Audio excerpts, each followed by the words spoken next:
Welcome to DNS news channel. నేను మీ పోతంటి శ్రీనివాస్. ఇగో సింగరేణిని మీ రాజకీయాల కోసం వాడుకుంటారా? బీఆర్ఎస్ కాంగ్రెస్లు దొందే నిస్సిగ్గుగా సింగరేణి నాశనం చేస్తున్నారు. ప్రభుత్వం కోరితే సిబిఐ విచారణ సిద్ధం. తీవ్ర ఆరోపణలు చేసిన కేంద్ర మంత్రి కిషన్ రెడ్డి. సింగరేణిని బీఆర్ఎస్ ప్రభుత్వము కాంగ్రెస్ ప్రభుత్వం రెండు ప్రభుత్వాలు గతంలో బీఆర్ఎస్ ప్రభుత్వం కానీ కాంగ్రెస్ కానీ తమ స్వార్థ ప్రయోజనాల కోసం వాడుకుంటున్నాయి. సింగరేణిని ఈ రెండు పార్టీలు కలిసి లూటీ చేస్తున్నాయని చెప్పి కేంద్ర మంత్రి కిషన్ రెడ్డి రెండు పార్టీల మీద నిప్పులు జరిగిండు. వాస్తవమే కదా. నేను మొన్న చెప్పినట్టు ముందు నాలు ఎట్లా పోతే వెనక నాలు కూడా అట్నే పోతుంది. ఇప్పుడు 9 సంవత్సరాల వాళ్ళు రాష్ట్రాన్ని సర్వనాశనం చేసిర్రు.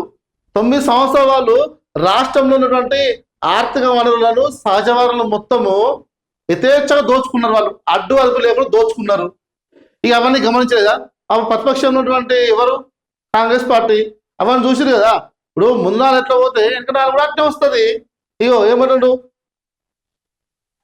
కిషన్ రెడ్డి ఏమంటే, ప్రభుత్వం కాంగ్రెస్ ప్రభుత్వం కనుక కోరితే సింగరేణి టెండర్ల మీద సిబిఐ విచారణ జరిపిస్తా అని చెప్పి కిషన్ రెడ్డి సవాల్ విసురుతాడు.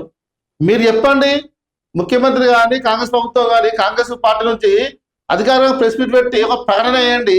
నేను దాని మీద సిబిఐ విచారణ జరిపిస్తా. నేను దోషులు ఎవరైనా సరే, ఏ పార్టీలో ఉన్నటువంటి దోషులైనా సరే ఖచ్చితంగా వాళ్ళు శిక్ష పడేలా వేసి వాళ్ళను జైల్లో ఇచ్చే బాధ్యత నా అని చెప్పి కిషన్ రెడ్డి సందర్భంగా నిన్న ఢిల్లీలో ప్రెస్ మీట్ పెట్టి చెప్పడం జరిగింది. కరెక్టే కదా. తెలంగాణ వనరులను దోచుకున్నటువంటి వాళ్ళు ఎవరైనా సరే, ఏ పార్టీ వాళ్ళైనా సరే, పార్టీతో సంబంధం లేకుండా ఖచ్చితంగా వాళ్ళకు న్యాయస్థానంలో శిక్ష పడాలి. వాళ్ళు ఏదో అక్రమంగా దోచుకున్న ఆస్తులు ఉన్నాయో వాటన్నిటిని మళ్ళీ రికవర్ చేసి ప్రజలకు చెందే విధంగా ప్రభుత్వం అనేది ఖచ్చితంగా చూడాలి. దీన్ని మేము కూడా ఖచ్చితంగా డిమాండ్ చేస్తున్నాం. కిషన్ రెడ్డి గారు కాదు, మేము కూడా ఖచ్చితంగా తెలంగాణ దోచుకున్నటువంటి దొంగలు ఎవరైనా సరే వాళ్ళ ఆస్తులు రికవర్ చేయాలి. ఖచ్చితంగా సిబిఐ ఎంక్వైరీ జరగాలి.